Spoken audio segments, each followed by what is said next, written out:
Hi, this is Jeff again. This is part 3 for the Drive On Giessen campaign playthrough.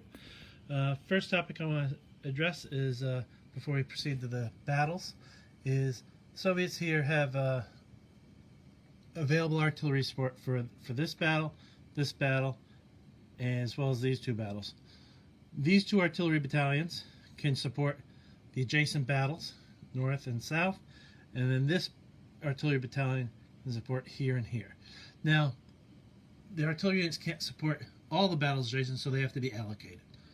So, in the case of the northern battle, northernmost battle here, we have to decide how we're going to allocate the artillery from these two battalions. So, in this case, we have 6 platoons, and for our purposes, I'm going to say we're going to allocate 2 to the battle, and then 4 we're going to send to the battle down south, which seems to be a large battle. When allocating artillery platoons off board, basically you have to make a choice at the start of the scenario. So each platoon allocated can be good for either 2 artillery delivered mines, 3 DPICM, 3 smoke, or 3 HE. And you need to make that decision prior to the start of the battle. So like in this case, for the one platoon, the 2 platoons that we have allocated to the battle, I'm going to go with 3 fire for effects, and then probably I would go for 1 smoke and then 2 more fire for effects as well. So the 2 platoons would be the equivalent of 6 missions here. So that's the way artillery support goes for the battles. Essentially, artillery can support adjacent battles. And then you just do the allocation as I just did. You do not have to keep the battalions whole, as I did. I used 2 platoons from one battalion. The other platoon I'm going to use for the other battle. So, but select, allocate your resources, and then check with, decide on what types of missions there'll be, and then mark it on the player aid map. So, I'm not going to play through the battle that we have, but here, since I set up the 1 formation that starts on map, the Soviets, again, will be moving in from that side, and then you have another West Germans. You play through the battles normal. The battle's going to end after turn 12, in which case you have to make a determination of who won. So, obviously, if one side's units are all completely wiped out, the other side wins. The other way to have a clear-cut victory by turn 12 is to capture all 3 objectives. If neither side controls all 3 objectives, the side that only controls 1 objective gets to decide if they want to withdraw or not. If they withdraw, then the other side gains control of the location, and the battle ends. If they don't decide to withdraw, then the other side with 2 objectives has the same choice to make. In that case, it would be they could decide to withdraw, or what their other option is to extend the battle another 3 turns. Okay, so if they extend the battle another 3 turns, you play that out, and then basically it comes down to the same decision where you can either withdraw or you remain engaged at that point. So. And I also want to say that the side with 2 objectives, in addition to the 2 options of either withdrawing or continuing, they can just decide to make it an engaged location, okay? And which means both sides will be kind of reset, but the battle will continue the next operational turn.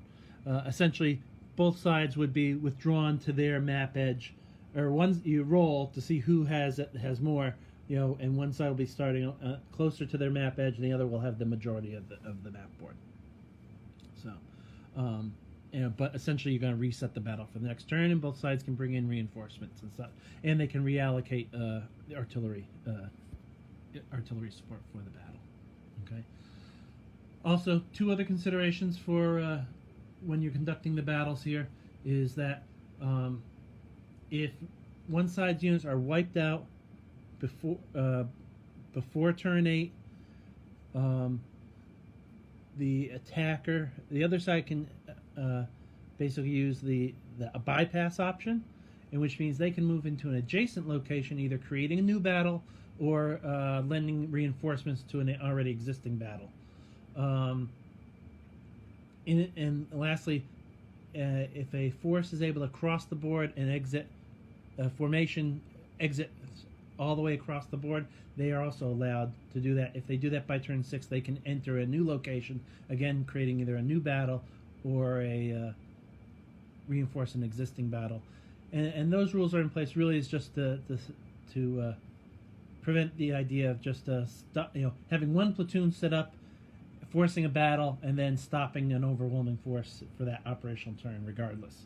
So the defender does have to put up some defense if they want to actually slow down the attacker. Otherwise, the attacker will be able to use the bypass option and either exploit their early victory or reinforce another battle.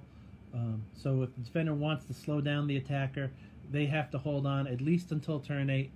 If they withdraw on turn 8 or later from the battle, they give up the location, but the attacker at that point does not gain their extra move on the operational map.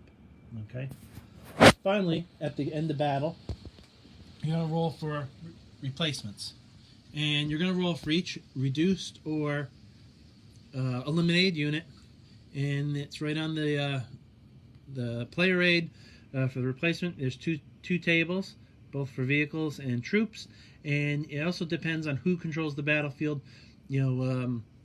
If you control the battlefield, you're going to be rolling better. You have a better chance of recovering steps. So in this case, let's say, for example, this battalion, the Soviet tank battalion that attacks, let's say they lost 5 units and had 1 other unit reduced. And based on these rolls, with a roll of 3, since they could, let's say the Soviets won the battle and they control the battlefield, so on a 3, they gain 2 steps for this unit, but because it's reduced, he's only going to get 1. Okay, this unit was already, when it's completely eliminated, on a 7, he also gains 2 steps, so he goes there. The 6 and the 5 in this case are 1 step each, so he's going to be like that. And then these 2 are no effect, so these would remain totally eliminated. So basically, after all those dead units, basically the Soviets would end up getting this, but these replacements don't come into effect until the end of the turn, end of the night, the end of the day during the night turn. So basically, after the battle, roll your replacements, record how many steps. So in this case, we got 1, 2, 3, 4, 5 steps of T-64s for this battalion. You mark it up, and you'll get those 5 steps back at the night turn. Okay. So that's it for the post battle as far as the replacement's concerned. So what you end up having to do at this point is just going ahead to mark up the map. So in this case, let's say the Soviets won, and we're just going to move the control markers here. If the Soviets won in this battle, assuming these guys withdrew, move there. He would go back. Helicopters would fly back to their forward operating base. Let's say these guys would fly back to either base, and let's say the Soviets, the Americans held here, in which case you're going to put it down. I'm sorry, wrong one. An engaged result, so that battle will continue next turn. And then this case is here. Let's say the Soviets push, and then so in effect, what you only need to do is continue to mark on each map the frontline hexes, and everything behind those frontline hexes are controlled by the enemy. On the reverse side, we would do basically the same.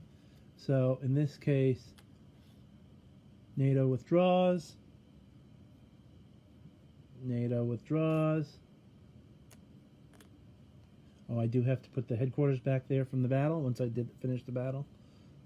Again, in this case, it would be engaged, and these troops would remain engaged. helicopters would fly back to one of the FOBs. And this would push this control marker back there. Okay. So you're just updating the maps. If you want, I suppose you could mark that there just to make sure that you see that, make it clear for control. And then that's pretty much it for the run through. Then you're going to start the sequence again, where both sides are going to do their operational phase, moving the maps, either creating battles, reinforcing battles, and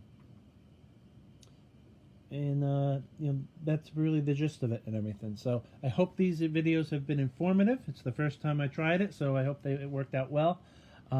Please feel free to ask any questions or post any comments, and I'm always available, on the Facebook group, or I check on Board Game Geek Consum World for questions as well. And thanks for your time.